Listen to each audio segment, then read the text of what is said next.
bom? Põe a mão no seu coração, fecha os teus olhos. Pai, obrigado, Jesus, por esta noite, por este culto especial de ceia, que o Senhor fale conosco poderosamente, em nome de Jesus, em nome de Jesus. Culto de ceia, renova a aliança, o Senhor fortalece, o Senhor fala, ministra, e cremos, ó Deus, que a palavra viva, que penetra o nosso coração, que traz mudança interior, transformação, para vencer e conquistar neste mês, em nome de Jesus, amém? Vamos lá em Mateus capítulo 26, hoje a mensagem por ser culto de ceia, é uma mensagem de ceia, e também porque a gente prega tudo na Bíblia, mas o maior prazer que eu tenho de pregar, de levar a mensagem, é quando a gente fala do Rei Jesus. A gente fala dos profetas, dos reis, dos apóstolos, mas falar de Jesus, aí é o presente maior, é o prazer maior, falar do nosso Senhor, do nosso Salvador, amém? E aqui em Mateus capítulo 26, se você vê a partir do verso 36, Mateus 26, a partir do verso 36, diz a Bíblia aqui, ó: em seguida foi Jesus com eles a um lugar chamado Getsêmani, e disse a seus discípulos: assentai-vos aqui enquanto eu vou ali orar. E levando consigo a Pedro e aos 2 filhos de Zebedeu, começou a entristecer-se e a angustiar-se. Então lhes disse: a minha alma está profundamente triste até a morte. Ficai aqui e vigiai comigo. Adiantando-se um pouco, prostrou-se sobre o seu rosto, orando e dizendo: meu Pai, se possível, passa de mim este cálice, mas todavia não seja como eu quero, e sim como tu queres. Amém, queridos? Olha, esse texto é muito conhecido de todos, mas esse texto aqui, eu creio que hoje nós vamos entender o porquê que Jesus falou isso. Por quê? E aqui nós vemos que logo após a ceia, Jesus ele ceia com os discípulos. A Bíblia mostra aqui logo antes, do verso 26 ao verso 30. E logo após que Jesus ceia com os discípulos, Jesus vai ao Getsêmani. E quando Jesus chega lá no Getsêmani, a sua alma está profundamente triste. Agonia, angústia, tristeza. E a sua angústia, tristeza, a Bíblia cita que é uma tristeza até a morte. Ou seja, uma agonia ao ponto de morrer, ou querer, né? Uma coisa assim muito forte. Aqui não está escrito isso, mas em Lucas fala que das suas lágrimas que se tornaram gotas de sangue. Seu suor, né?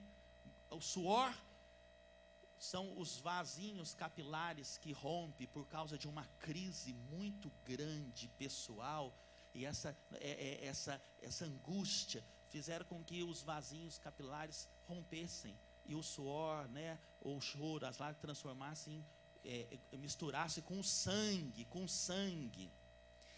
E ele pede para os seus discípulos orar com ele. No verso 42 ele repete, olha só para você ver, verso 42 vai: tornando a retirar-se, orou de novo, dizendo: meu Pai, se não é possível passar de mim este cálice, sem que eu o beba, faça-se a tua vontade. Faça-se a tua vontade.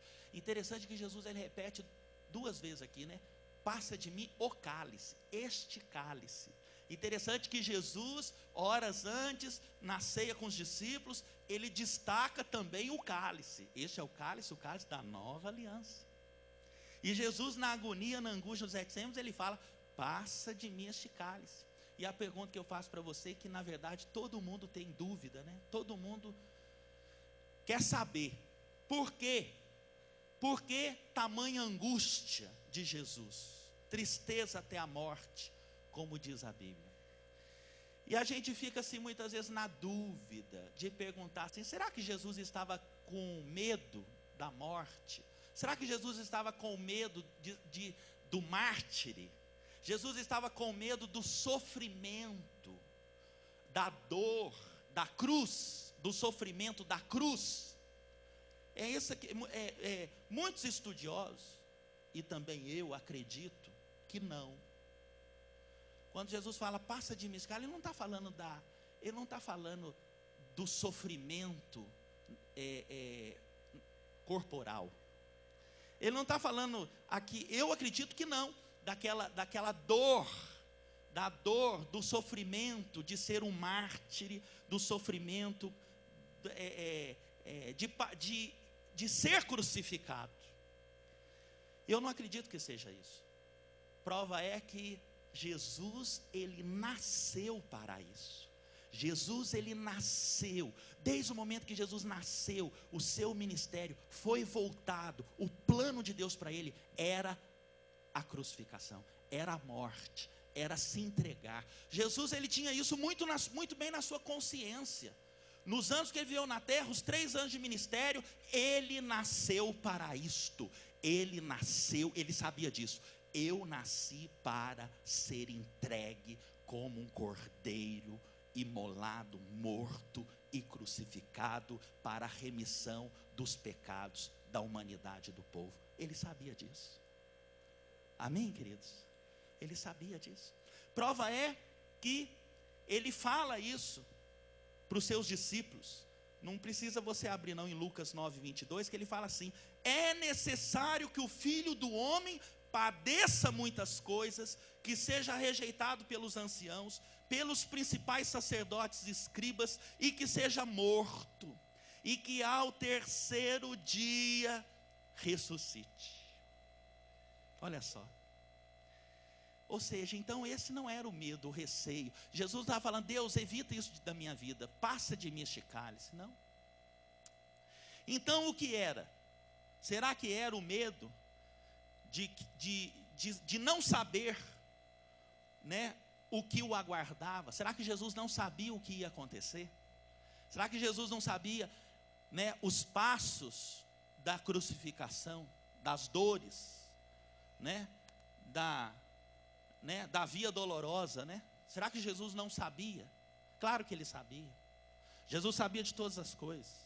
Jesus era profeta. Jesus, mesmo como homem, filho do homem, na pessoa humana, Jesus, ele tinha de Deus, que revelava para ele a onisciência. Prova é que os discípulos, eles disseram para Jesus assim, lá em João capítulo 16, 30, os discípulos falaram para Jesus assim, agora conhecemos que sabes todas as coisas, e não necessitas de que alguém te interrogue, por isso cremos que saíste de Deus. Os discípulos falam assim, o Senhor é profeta, o Senhor sabe de todas as coisas. Jesus sabia o que ele ia sofrer, Jesus sabia pelo que ele ia passar. E aí a pergunta fica, então por que Jesus falou aquilo? Por que Jesus diz, Pai, Deus, se for da tua vontade, passa de mim este cálice, mas seja feita a tua vontade. Eu quero que você guarde isso e não esqueça jamais. Você vai saber por que hoje, olha. Agora em Marcos capítulo 15, vai lá, agora nós vamos abrir aqui, ó, Marcos capítulo 15, verso 33.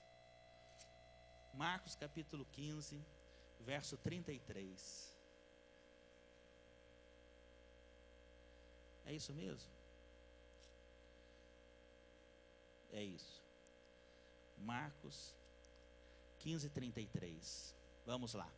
Chegada a hora sexta, a Bíblia fala aqui, houve trevas sobre toda a terra até a hora 9. Jesus já está crucificado aqui, viu? E a hora 9, clamou Jesus em alta voz, Eloi, Eloi, lama sabactani, que quer dizer, Deus meu, por por que me desamparaste? Olha, que coisa tremenda. A angústia de Jesus foi pelo fato de saber, ele sabia, que ia existir um período na vida dele, que ele iria ficar completamente ausente de Deus, ausente do Espírito Santo, ausente da comunhão com o Pai, da comunhão com o Espírito Santo. Esse momento na história, na vida de Jesus, é um momento onde o próprio Deus, por causa do pecado da humanidade, o próprio Deus estaria ali no momento da morte de Jesus, julgando Jesus por causa do pecado da humanidade, porque ele estava levando sobre si todos os pecados da humanidade, e ali estava acontecendo sobre a vida de Jesus um julgamento de condenação. Jesus estava ali, meu querido, sendo condenado. E a condenação faria com que, por 3 dias, Jesus estaria completamente ausente, completamente sem a presença do Pai, a comunhão do Espírito, sem a esperança da glória, sem a luz do mundo. Ele estaria completamente nas trevas, condenado.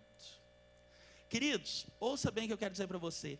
O maior pavor que possa existir numa pessoa é o pavor, é o terror da condenação eterna.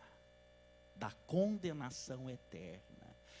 O que existia de mais agoniante para Jesus, de mais triste, de mais desesperador, de dizer: Pai, passa de mim este cálice. Jesus estava dizendo do cálice do julgamento. Fala comigo, o cálice do julgamento. Fala comigo, o cálice do juízo. Jesus estava dizendo: Deus, passa de mim este cálice. Ou seja, eu sei que eu vou ser julgado, condenado, e essa condenação é de morte eterna. Eu sei que por 3 dias eu vou ficar completamente, eu vou ficar totalmente afastado de Deus, da comunhão, da presença, da graça, da esperança da glória. Ficar longe, nas trevas, isto é apavorante, isto é terrível. Esta angústia é uma angústia de morte. De morte. Aí, meu querido, você começa a entender por que Jesus na cruz, no suspiro dele, antes de morrer, ele falou: Deus meu, por que me desamparaste? Deus meu, Deus meu. E a Bíblia diz aqui que nesse período era um período de trevas. Trevas não é noite, trevas aqui não é escuridão, trevas aqui é a ausência de Deus. Trevas aqui é as trevas, é a mesma palavrinha que está escrito lá em Gênesis, aonde fala assim: no princípio criou Deus o céu e a terra era sem forma e vazia, e havia trevas sobre a face do abismo. Havia trevas havia ausência de Deus, havia morte, não tinha como ter vida, não tinha ter esperança. Por isso que a Bíblia fala: havia trevas, condenação, morte, ausência completa de Deus, e a Bíblia fala: e o Espírito de Deus pairava sobre a face das águas. O Espírito de Deus pairava sobre a face das águas. Por isso que houve vida, por isso que Deus organizou a terra, o mundo, o universo, porque o Espírito de Deus pairava sobre a face das águas. Sabe, queridos, a pior condição que existe na vida de um ser humano é saber que ele foi condenado. É saber que o juízo de Deus sobre a vida dele foi de condenação. E para Jesus foi 3 dias longe de Deus. Quando ele disse Eloi, Eloi, Eloi, ele estava dizendo: Sabe por que Jesus falou 2 vezes Eloi, Eloi? Sabe por que Jesus falou Deus meu, 2 vezes? Porque ele estava dizendo assim: Pai, Espírito Santo, por que me desamparaste? Ele estava dizendo assim: Pai e Espírito Santo, eu não posso ter mais comunhão com vocês. Eu não posso mais desfrutar da tua presença. Eu não posso mais ter essa coisa poderosa, maravilhosa, porque eu fui condenado. Porque vocês viraram a face sobre mim. Porque eu tenho que padecer e eu tenho que ficar num juízo de condenação eterno, que para Jesus foi temporário. Para Jesus foi 3 dias. Sabe, querido, se tem um cidadão que comete um crime, uma atrocidade, e o grau máximo de sentença para a vida dele, no Brasil é 30 anos, não é isso? A pena é 30 anos. Olha, 30 anos, você saber que você com 25 anos de idade foi condenado, 30 anos você vai ficar preso. Imagina só, 30 anos condenado, que dor, que sofrimento, que angústia. Mas saber que os 10 anos passaram, que os 20 anos passaram, e para aquele condenado ele está assim, só falta 10. Passa 5 anos, só falta 5. Passa agora mais 5, só falta 1 ano. Agora só falta 12 meses, 11, 10, 6 meses. Agora só falta 1 mês, 3 semanas, 1 semana, 5 dias, 4, 3, 2, 1, 30 anos depois ele é liberto. Agora para a condenação eterna, para aqueles que estão ausentes de Deus, para todo sempre, querido. Vai passar 30 anos, 50 anos, 1 século, 2 séculos, 100 séculos, 1000 anos, 2000 anos, milênios. A condenação é eterna. A condenação é eterna. E para Jesus isso foi agoniante. Para Jesus isso foi terrível, porque ele teve que experimentar a condenação. Sabe por quê, meu querido? Porque para que depois de 3 dias ele pudesse entrar no tabernáculo celestial, ele pudesse entrar no santo dos santos, ele pudesse entrar no santíssimo lugar e dizer para o Pai: toda a humanidade tem acesso à glória de Deus, toda a humanidade tem acesso ao santíssimo lugar, toda a humanidade pode desfrutar da presença de Deus, da comunhão. Oh, aleluia, meu querido. Sabe, valorize a comunhão, valorize a presença de Deus, valorize todos os dias da sua vida, meu irmão.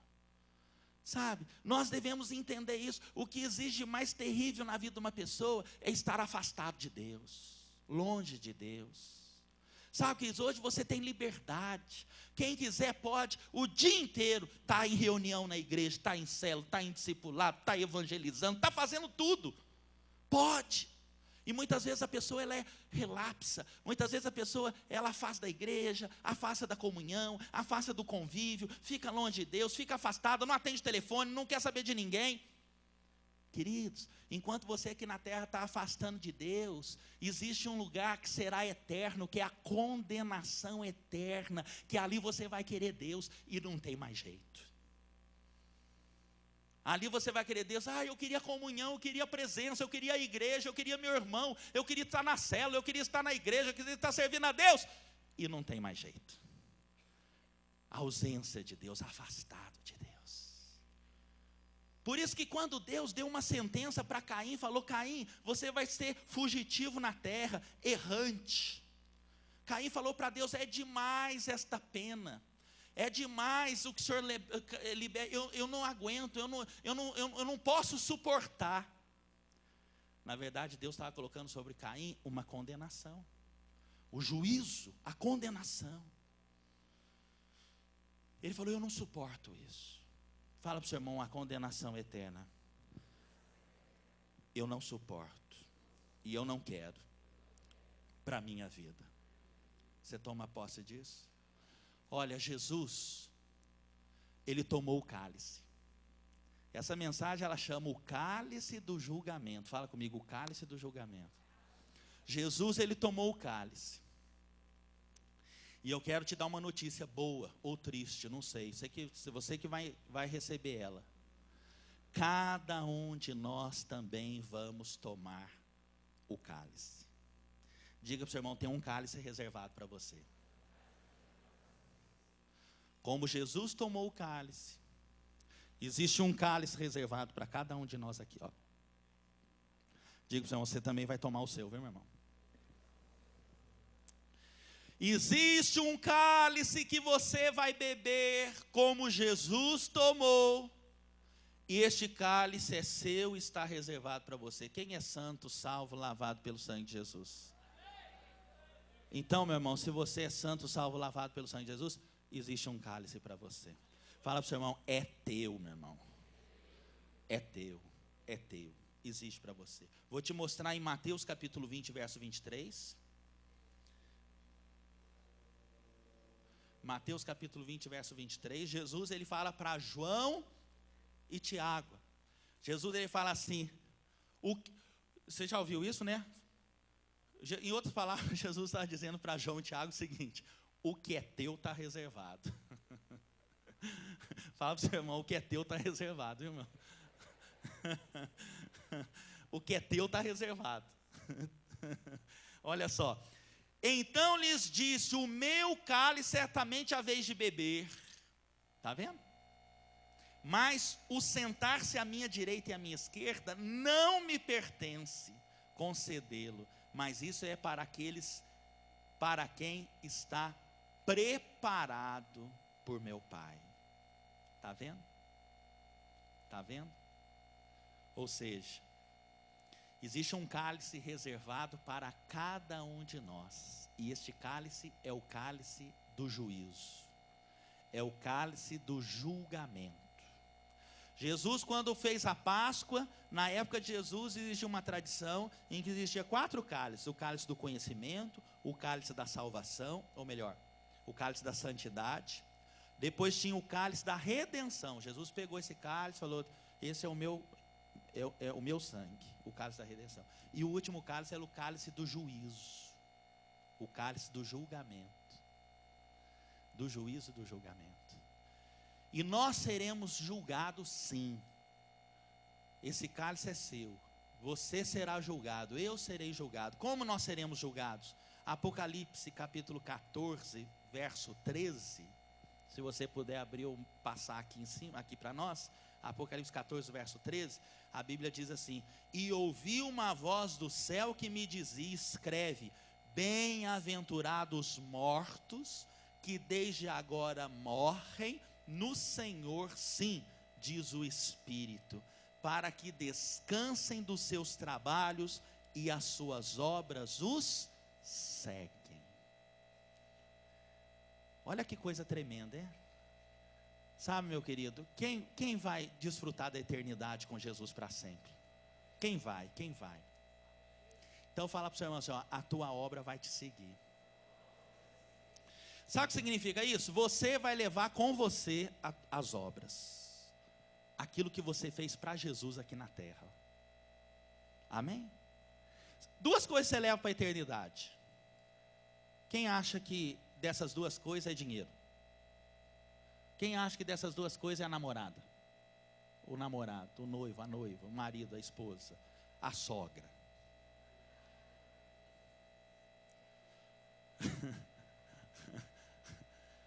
Você leva para a eternidade a sua salvação. Quem tem a vida eterna que já confessou Jesus como Senhor e Salvador? Aleluia. Você leva a vida eterna, a salvação, sua confissão de Jesus como Senhor da sua vida. Amém?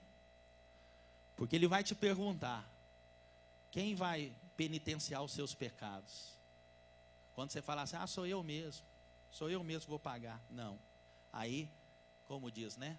Resposta errada, abre o chão. Resposta errada. Que nem um programa que tem aí, né? Resposta errada, abre o chão, o cara cai. Quem vai penitenciar pelos seus pecados? Quem é capaz? Quando você falasse o Cordeiro Santo de Deus que tira o pecado do mundo. Ele perdoou os meus pecados, Ele remiu os meus pecados, Ele me lavou, Ele me purificou, Ele me limpou de todo o pecado. Somente o meu Rei Jesus, sem Ele, eu jamais seria capaz. Pelos meus méritos, pela minha força, jamais seria capaz.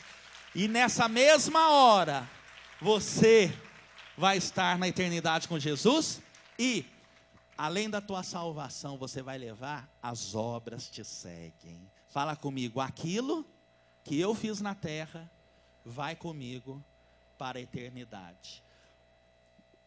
Vai lá em 1 Coríntios capítulo 3, acompanha comigo que é importante aqui, para a gente fechar aqui.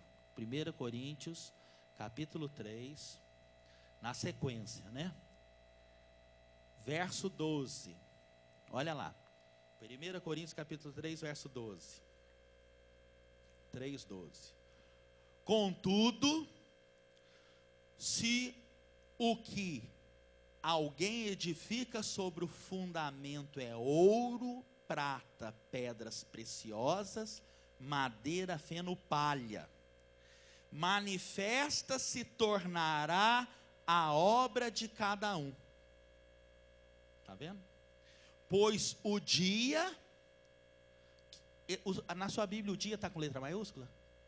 Ou não? Tá ou não tá? Que dia que é esse? Aleluia. Olha só. Pois o dia a demonstrará, porque está sendo revelada pelo fogo, e qual seja a obra de cada um, o próprio fogo provará. Se permanecer a obra de alguém que só sobre o fundamento edificou, este receberá galardão. Se a obra de alguém se queimar, sofrerá ele dano, mas este mesmo será salvo, todavia, como que através do fogo. O que Deus está falando aqui? Olha, presta atenção, o apóstolo Paulo está falando o seguinte, que haveremos de experimentar o julgamento de Deus. E esse julgamento, quando chegar o dia em que estará o seu cálice, né? O cálice que Jesus tomou lá, tem um cálice para você. É o dia do julgamento, E será realizado esse julgamento no qual as más obras, quais são as más obras que fala a Bíblia aqui? Madeira, feno e palha serão queimadas. E as boas obras, ouro, prata e pedras preciosas, permanecerão. Está vendo? Está vendo? E estas obras serão revertidas, as obras boas, elas serão revertidas, que permanecerão, em galardão. Fala comigo, recompensa. Fala comigo, galardão. E é interessante que nesse julgamento aqui, o apóstolo Paulo está falando do julgamento dos salvos. Nesse julgamento aqui, não está tratando de condenação. Esse julgamento aqui é o julgamento de todos os salvos. Ninguém será condenado. Porque nesse julgamento, só estarão presentes aqueles que já são salvos. Diferente do outro julgamento, de Apocalipse 20, 10 a 15, nós podemos ler depois. Diferente desse outro julgamento, aonde estarão presentes os condenados. Porque a Bíblia fala que nós, juntamente com Jesus, iremos julgar os não salvos. Nós iremos junto com Jesus, os salvos junto com Jesus irão julgar. Não só os salvos, a Bíblia fala que até anjos, até os anjos. Os não salvos e até os anjos. A Bíblia está dizendo isso, né? Está dizendo isso. Agora, a Bíblia fala assim, que as suas obras, elas passam pelo fogo. Ouro, prata e pedras preciosas. Ou feno, madeira e palha. Quantos querem que as suas obras sejam ouro, pedras preciosas? Quantos querem que as suas obras sejam prata? Olha que coisa tremenda, sabe, querido? Sabe, querido, em nome de Jesus, eu não quero que quando chegar o dia, o grande dia, você apareça diante de Deus lá, e Jesus olha para você e fala assim: puxa vida, o que você fez na terra, sabe, é o crente paia, porque lá fala: suas obras serão como palha, o fogo passa, queima, ou é palha, ou é capim, ou é graveto. Fala para você não pode ser um crente paia, ou um crente capim, ou um crente graveto. Sabe, querido, que crente que é esse? Que crente que é esse? Sabe, querido, é um crente, presta atenção, é um crente que brinca com Deus, não tem compromisso, dá trabalho para o líder, despede os discípulos, perde os discípulos, não tem peso na evangelização, não tem peso em ganhar almas, em levar vidas a crescer em Deus, para o Revisão de Vida, para o Instituto de Vencedor. Sabe aquele crente que não tem peso da obra? Estas obras te acompanharão. Querido, literalmente, aconteceu isso na Bíblia, com Sadraque, Mesaque e Abidnego. Eles caíram na fornalha. A Bíblia fala que nem o fio de cabelo deles foi chamuscado, nem o fio de cabelo dele, nada. Eles entraram lá com chapéu, muita roupa, roupa de príncipe, roupa de nobre, não queimou nada. Sabe, querido, e hoje tem crente que o crente cheira cabelo queimado. É crente chapinha. O crente, como é que é fazer chapinha aí? Dá aquele cheiro ruim. Não dá quando queima o cabelo? Sabe, querido, quando você vê um crente frouxo, um crente que não quer nada, um crente que não tem compromisso, sabe, não tem peso pela obra, chama ele de crente chapinha. Aonde passa, chamusca o fogo que está queimando tudo. Misericórdia. Esses dias eu vi, não sei onde que eu vi, que tem nome de crente para tudo agora. Você já viu? Tem crente girafa, que o corpo está aqui, a cabeça está lá fora no mundo. Tem crente torpedo de celular, já viu? Que só aparece para dar notícia, mensagem, notícia ruim, mensagem, só aparece para dar fofoca, falar fofoca. Tem o crente 333, porque o 666, você sabe o que é, né? O 333 é meia besta. O crente meia besta. Para não falar o crente papel higiênico. Quando não está no rolo, está na...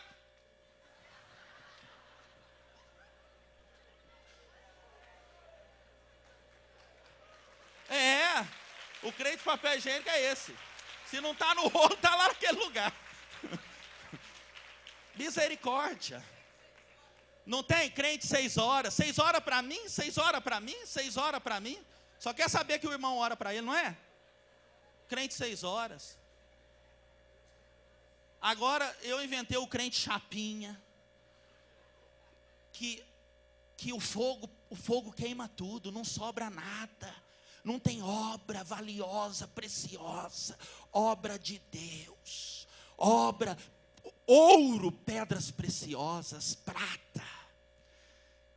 Querido, o cálice que nós tomamos é o cálice do juízo, o cálice do julgamento. E quando você toma esse cálice, Deus vem e olha as tuas obras, o ouro, a prata, a pedra preciosa. Você valoriza a presença de Deus, você valoriza estar com Deus, você quer estar envolvido na presença de Deus, você tem pavor, temor, você tem desespero de saber que a condenação pode atingir tua casa, tua família, teus irmãos, teus amigos, e você não permite isso, você não aceita isso.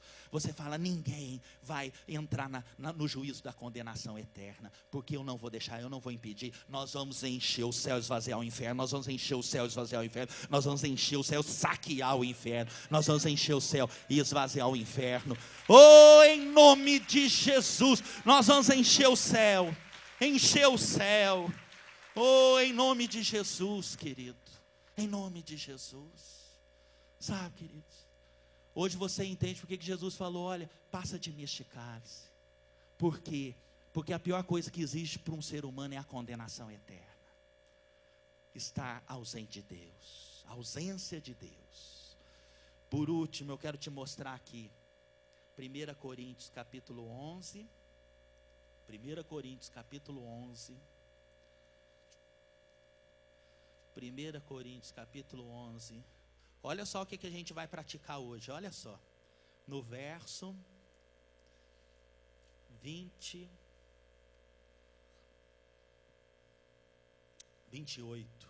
olha só, aqui fala da ceia do Senhor, o apóstolo Paulo instruindo. No verso 23 já fala: porque eu recebi do Senhor o que também vos entreguei, que o Senhor Jesus, na noite em que foi traído, tomou o pão, e tendo dado graça, partiu e disse: este é o meu corpo que é dado por vós, fazei isso em memória de mim. Verso 25, semelhantemente, do mesmo modo, depois de haver ceado, tomou o cálice também, dizendo: este é o cálice da nova aliança do meu sangue, fazei isso todas as vezes que bebedes, em memória de mim. Está vendo? E quando chega no verso 28, ele fala: examine-se, pois, o homem a si mesmo, e assim coma do pão e beba do cálice.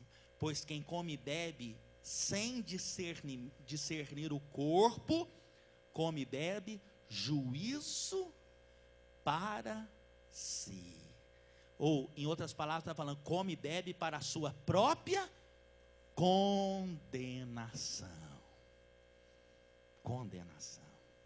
Sabe, querido, todas as vezes que a gente pegar o cálice, o pão e tomar a Santa Ceia, nós temos que examinar a si mesmo, dizer: Senhor, eu estou vivendo uma vida diante do Senhor, de retidão, de santidade, de compromisso, de fé, sendo um dizimista fiel, um ofertante fiel, porque, ó Deus, eu não quero tomar a Santa Ceia e trazer condenação para a minha vida. Porque o cálice que eu tomo é o cálice da sabedoria, da santidade, é o cálice da redenção e é o cálice do juízo, é o cálice do julgamento.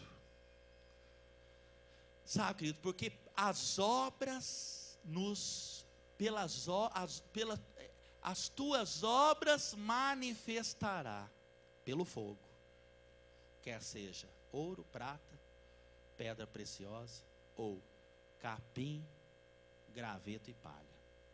Vai manifestar, porque diante de Deus não tem nada oculto, nada oculto. Nós não podemos brincar com Deus, porque no verso 30 a Bíblia fala assim: eis a razão porque há entre vós muitos fracos e doentes, e não poucos que dormem. O que você vê? O irmão está fraco, fraquinho, o irmão está sem insônia, né, mal. E a Bíblia fala em muitos que dormem, no sentido aqui de muitos que estão morrendo, doentes, fracos, doentes e morrendo. Muitos estão fracos, doentes, morrendo, porque estão trazendo condenação para si. Sabe, querido, tomar a Santa Ceia é muito sério. Olha, eu profetizo na sua vida: você vai tomar a Santa Ceia hoje, e mês que vem, ao tomar a Santa Ceia, você vai vir de cabeça erguida. Mês que vem, ao tomar a Santa Ceia, você vai vir: Senhor, eu venci a tentação, eu venci o mal, eu estou em santidade, eu não joguei conversa mole, eu não pisei na bola, eu não defraudei ninguém, eu não seduzi ninguém, eu não menti para ninguém, eu não caí em pecado, na lascívia, na sensualidade, na prostituição. Eu estou aqui, passou um mês, e eu estou aqui firme, fiel, eu estou tomando a Santa Ceia, declarando para o Senhor: eis-me aqui, Senhor. Sabe, querido, mas você está falando assim: ah, mas eu fiz isso, eu errei, pisei na bola, caí. Então, meu querido, é a noite do teu conserto, de você dizer: Senhor, eu quero apresentar diante do Senhor, limpo, puro, lava-me com teu sangue, limpa-me, Senhor, muda, Deus, hoje, transforma meu coração, porque eu quero a Santa Ceia que me renova, que me fortalece, que me faz diferente e que faz eu um vencedor daqui para frente. Você vai vencer em nome de Jesus. Você toma posse disso, meu querido? Nós vamos vencer, você vai vencer em nome de Jesus. Sabe, queridos, isso é muito sério. Fala para o seu irmão: não brinca com Deus. Fala para ele, não brinca com Deus. Sabe, as obras da carne, lascívia, prostituição, mentira, impureza, as obras da carne, se você vive, pratica, traz condenação para a tua vida. Você anda fraco, doente, na beira da morte. Deus quer que você tenha vida e vida em abundância. Quantos vão ter vida e vida em abundância? Então, meu querido, você vai viver em santidade. Olha, tome a santa ceia, examine-se a si mesmo, não traga para si condenação. Sabe, querido, você vai ser como Davi. Davi no Salmo 23 ele fala, prepara uma mesa na presença dos meus inimigos, unge minha cabeça com óleo e o meu cálice transborda. Sabe, querido, você vai tomar o cálice transbordante dizendo, Senhor, eis-me aqui, estou pronto para te servir. Nunca falte o óleo sobre a tua cabeça, seja sempre branca as suas vestes e nunca falte o óleo sobre a sua cabeça. Sabe, querido, porque quando vier Deus para julgar entre você e os teus inimigos, Ele vai te honrar.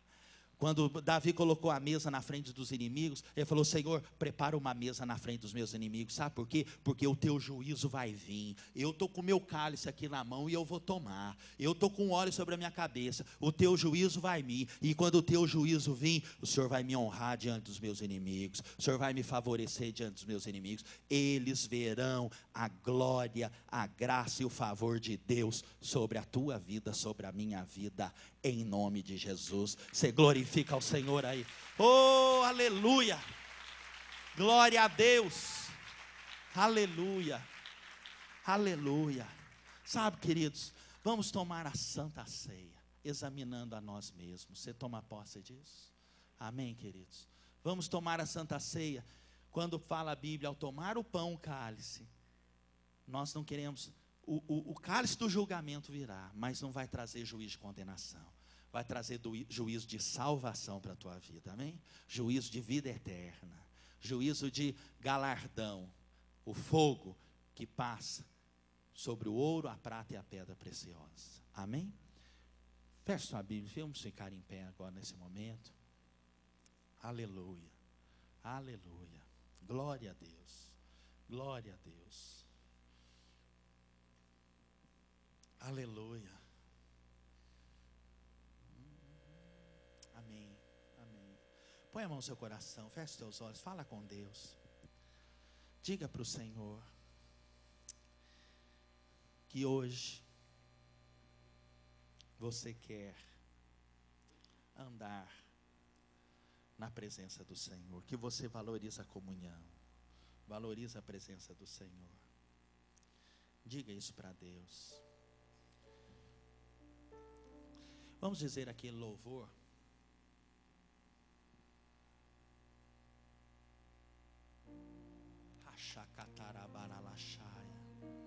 Oh, aleluia. Fala com Deus agora. Fala com Deus.